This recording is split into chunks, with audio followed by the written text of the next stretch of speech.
Hi, everybody.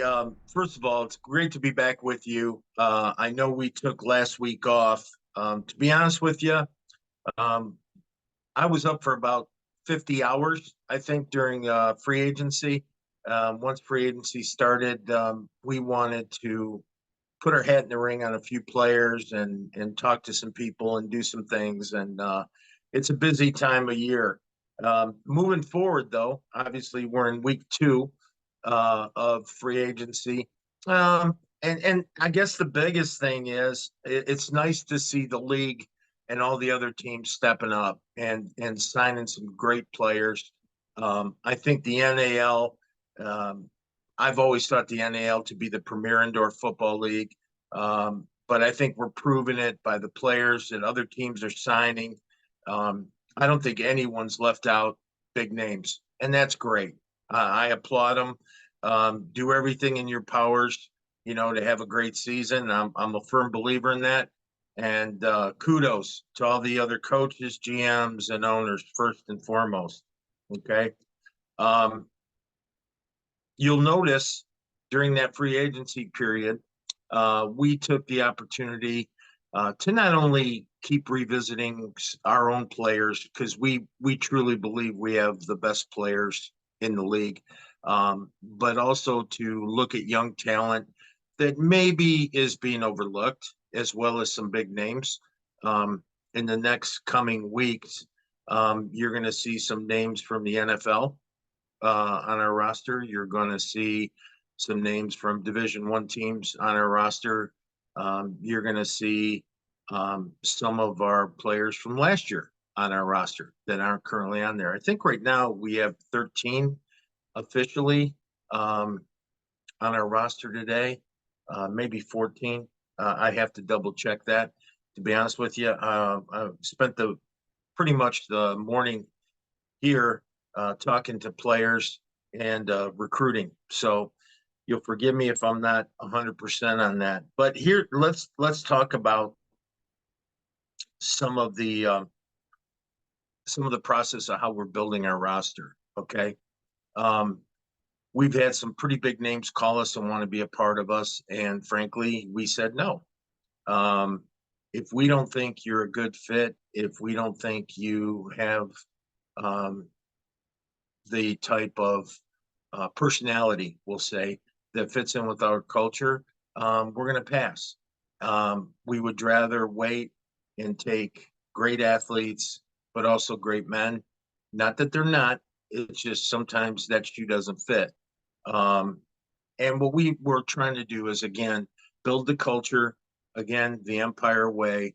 How we do it is create a family, create an atmosphere, create a brotherhood, and move forward in that direction. Um, that being said, let's talk about a couple of the guys we did sign. This is exciting stuff. Um, we signed Anthony Cruz right out of the gate. You guys may remember Anthony from the Orlando Predators. Um, really big kid, muscular, super athlete. Actually, Anthony can play cornerback, wide receiver, linebacker, and quarterback. Yes, quarterback. I said it. Great athlete. We're lucky to have him. Um, Brandon Cisse, we got the senior statesman back. I was looking forward to that signing. I think what Brandon brings us after, I think, 11 years in arena football, coming out of Texas Tech, is that leadership quality. And he's got that personality that, frankly, no one can dispute. He's just a tremendous leader. Um, then we've got Brian Price, a New York native, coming home. I think he's excited about that from uh, it's Sunny Maritime University. Um, he's coming with us. He's a 6'4", 220-pound wide receiver, jack linebacker. Got great range, great ball instinct skills. I know the people and the fans of Albany are going to love him. Nicholas Brassel. If you don't know Nicholas Brassel, you're gonna. Nicholas is a wide receiver DB out of Ole Miss. Great accolades out of Ole Miss, but also played a year in Bay City in the IFL. He can play both ways. He's a tremendous athlete and just doing great. Oh yeah, and we got one more, Sam Castronova. Yes, Sam Castronova's back, looking to lead the Empire offense, and we're so very excited to have Sam back. Um, and if you start looking at our roster, it's a real testament to the Empire organization that these guys want to come back and play here. It's a testament to the organization. It's a testament to the fans, and it's just a good thing. And we not only welcome them back, we appreciate them coming back. Um, Essentially, our core offense is back. I think between our linemen, our wide receiving core, and we're still adding pieces. Um, we're looking really good. Defense is shaping up to be something pretty special. I've talked to a couple edge rushers today that I'm very, very interested in on from Division I universities. I've also talked to a couple linebackers and a safety for us, uh, if you will, a middle guy on our defense that we're excited about. So, yeah, we're not trying to compete with other teams in relationship to how our roster looks or sounds. We have a formula in which we work with that doesn't require big names. We just happen to attract them. It doesn't require, the absolute best roster when you look at it on paper. I remember last year. First of all, I want to give a shout out to my guys on the Inside the Walls podcast. Um, Thanks for the compliment about this little coach's clipboard thing. Yeah, I think our fans appreciate it, and it gives us an opportunity to talk about players so they can get excited as well. But on their show last year, one of the things in the preseason that everyone talked about was how rosters look and are they built for Iron Man and so on and so forth. Um, yeah, you didn't think we did it last year, and I'm not saying the show, but a lot of people didn't think we had the right roster last year, and we proved we did. Um, I don't think signing two or three big names to your roster will do it. Be honest with you. I think what you have to do is you have to sign, if you're going to do it that route, you have to sign big names at every position. And then on top of that, you got to pray that they get along. And, you know, somebody asked me today, an agent asked me today, he said, well, what are you looking for when you build a roster? And I said, I'm looking for every guy that I sign, first and foremost, to have a great opportunity to make our football team. And secondly, to help us win a championship in 2023. But then lastly, for them to be a first team all NAL player. That's what we recruit. That's the kind of person we're looking at. We're not looking for a guy that's like, oh, he'll be good coming off the bench or he'll be good this. No, we want all NAL top performers. And we're still looking. Like I said, we've got 13 or so signed now, a couple more sitting on my desk today that I'll get in tomorrow and you guys will learn about over the next coming days. But patience, the key this year with Coach Ware and myself is patience. And we're going to take our time. I'm going to take my time signing guys. We're not going to rush for any stretch of the imagination. We're not going to pursue people to the extent that it jeopardizes the chemistry of the football team. So that all being said, we've been very blessed in the guys that we have signed so far. Glad to have them all back, and of course Sam. Couldn't be happier with that. I think his not only his performance, but he's a good leader too, and he's a really good man. And he's poor guy's probably not sleeping much with the new baby, but by the time the season rolls around, hopefully he will. Okay, so real quick, I wanted to talk about the schedule. Okay, a lot of people have different opinions on schedule. it's kind of like one of those deals. If you're on a blind date and you knock on the door, you open it up. She's a 10, you're like, hey. And if she's a 5, you're like, hey. You still gotta be that guy. So the schedule is what the schedule is. Okay. And that being said, um, you know, there's some things about it I really, really like. And there's some things about it that, you know, I could do without. But let's talk about it for a minute, okay? Um, so we're going to go into camp. We have 2 weeks of camp, obviously. Being that our first week in this league this year is a bye week on the first game of the year. Um, I don't mind that. I kind of like that because I get an opportunity to watch some teams play. We don't have to go to camp the same time they go to camp. We go to camp a week later. Again, think about it. That's another week to recruit. Um, all those good things that come with that. So I don't hate that. I don't hate that whatsoever. The interesting thing is, you'd think as defending champions, though, we'd probably play the premier game first, but that's okay. Um, week 2, we're going away and we're going to West Texas. Um, Time to see where the rubber meets the road. They talk a good game. It'll be a lot of fun. Um, I hope the travel's better to Odessa than it was to San Antonio last year, but we'll see.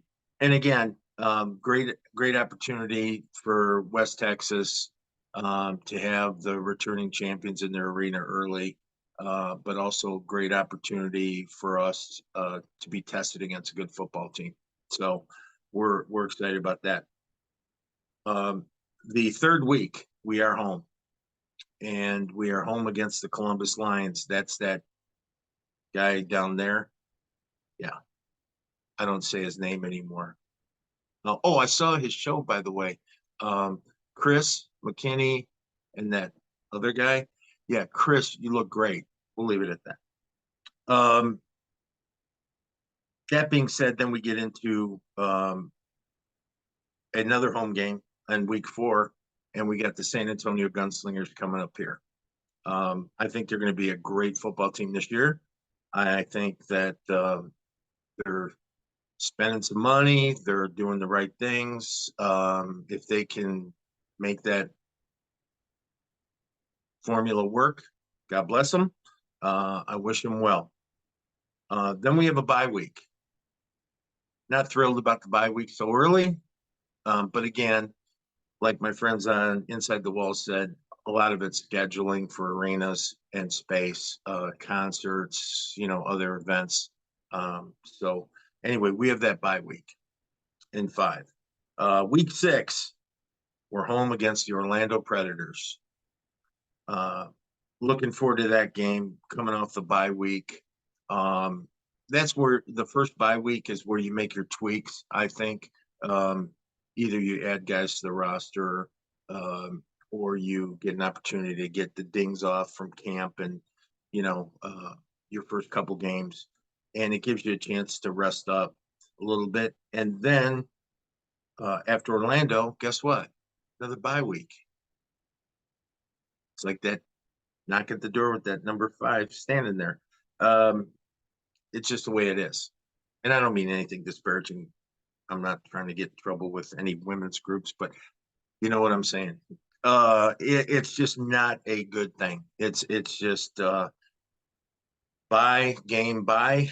That early in week 7 um, makes for a lot of football left to be played. It's going to require some really good coaching and the players really taking care of themselves from then on, because we basically have a full season after that.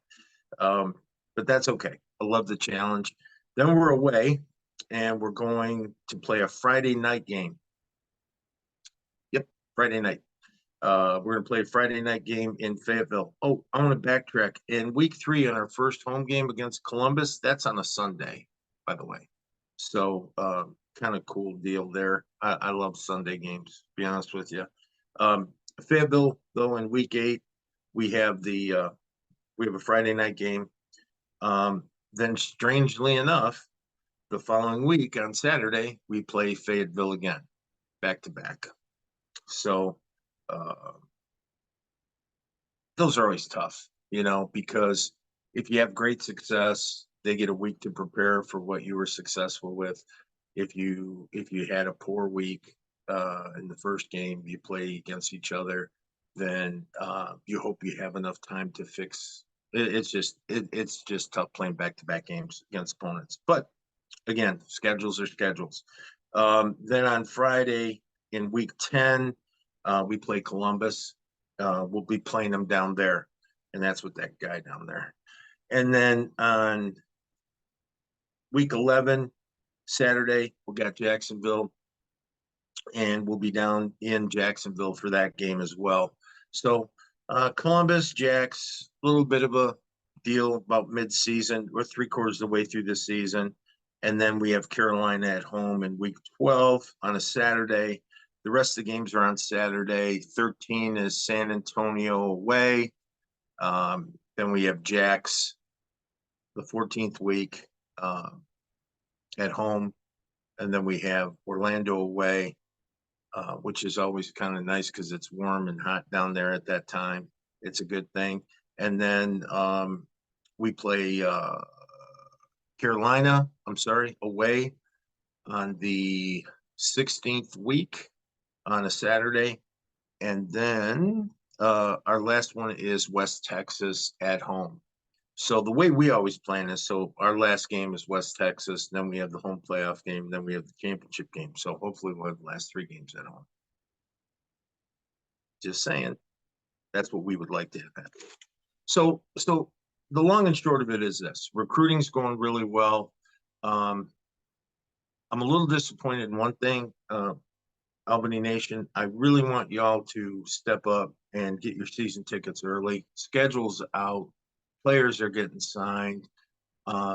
Your favorites are back. Some new faces that are incredible. Big names, big schools. More to come. Get your season tickets now. Get them early. Again, that helps so much with us in our trajectory in the preseason.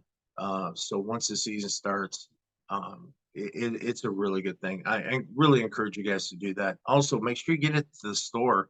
And we've got the nicest gear out of anybody. We've probably got the biggest selection on stuff. Buy some cool stuff. I'm not trying to sell you anything. You do what you want to do. Today here is election day for the midterms, obviously, and I'm getting ready to go vote and do my thing. So I don't want to spend a lot of time just rehashing the obvious. Our goal is to be in the championship. Everyone else's goal is to be in the championship. Like I say every week, looking forward to the fist fights every week. Looking forward to it. Looking for the hard fought battles. I'm really, really impressed with all the other teams, all the other owners, all the other coaches, and the rosters that they're building. I think this is going to be an epic year. That being said, our goal still remains the same. Let's make it truly epic and be three-time returning champions in the NAL. Thanks, everybody. God bless. Go Empire.